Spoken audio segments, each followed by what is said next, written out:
So today we're going to dig into a really foundational idea that pretty much changed how we think about designing technology. It all comes from a classic 1991 chapter by Liam J. Bannon, and it's about this powerful but simple shift in perspective, from seeing people as just passive factors in a system to seeing them as active actors who actually shape it. Okay, to really get this, we've got to start with a story. A true story from the author himself. It just perfectly captures the problem he was trying to solve, and honestly, it's completely absurd. So picture this. You've got a designer, a human factors expert, working inside a big company. His job is to build a brand new interface for a really complex system. He's ready to go, ready to use all his skills to make this thing great. So what's the first thing he does? He asks for something that seems super obvious. He says, hey, if I'm going to design a tool for people, I should probably understand those people. Makes sense, right? He just wants to meet them and see how they work. And this is where the whole thing just goes off the rails. The answer he gets, for what the author calls some crazy political organizational reasons, is a flat no. You heard that right. He was completely forbidden from meeting the very people he was designing for. So what happens? He's forced to design this whole thing completely in the dark. All he had to go on were old system manuals and these abstract paper documents about new features. He literally had to imagine the people, their jobs, their problems, everything. I mean, it just makes you stop and think, doesn't it? How on earth can you build something useful for someone you can't talk to, you can't watch, you can't even meet? This insane situation isn't just some quirky little story. It points to a much deeper problem.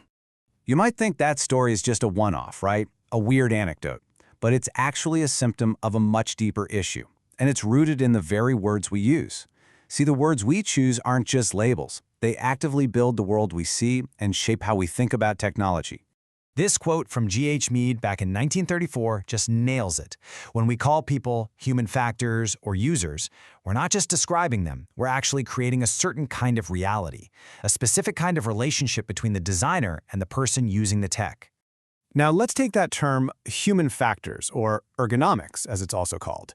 This field has done a lot of good stuff for sure. It's all about making sure a machine or a system fits the person using it, accounting for things like attention span or memory to make it all more efficient. But there's a catch.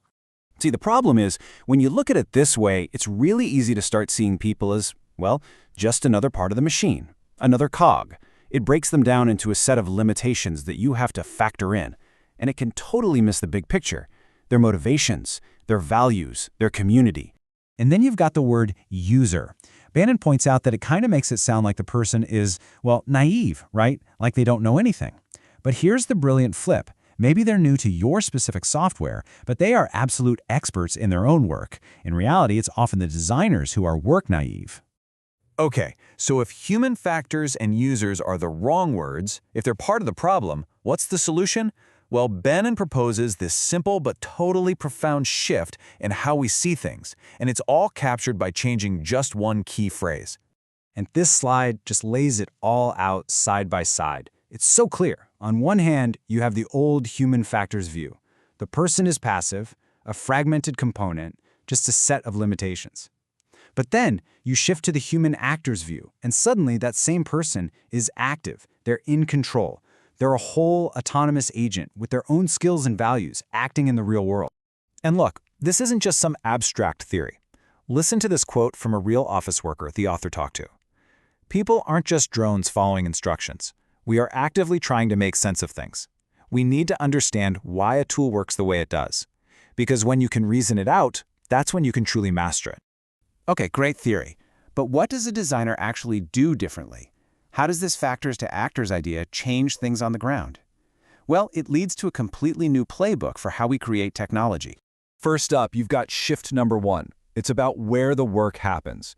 We're moving away from the clean, controlled, sterile environment of the laboratory.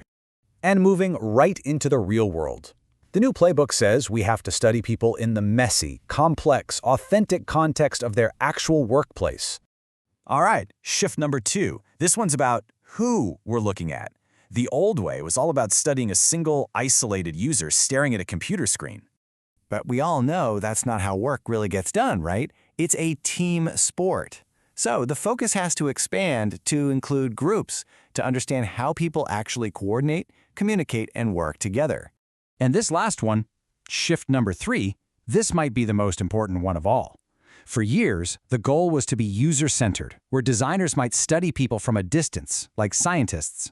But the new goal is to be user-involved, and this is such a crucial difference. It's not enough to just think about the people you're designing for. You have to bring them into the room.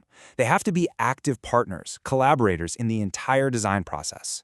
So when you put it all together, we've gone from that crazy designer's nightmare to a whole new playbook for design. And it all boils down to this fundamental change in perspective, from seeing people as problems that need to be managed to seeing them as partners in creation. So what's the bottom line? This is what it really means to design for human actors. You see people as active and skilled, not passive components. You recognize that they are the real experts in their own work. You involve them directly in the process. And you build tools that help them make sense of things and work together. This whole philosophy is behind so much of the great software we use every single day. And that brings us to one last thought. This essay was written way back in 1991, more than 30 years ago. But with everything happening with AI and automation today, it might be more important than ever. So I'll leave you with this question to chew on. As we design these incredibly powerful new systems, who are we empowering to be an active actor in their world? And who are we, maybe without even realizing it, reducing to a passive factor?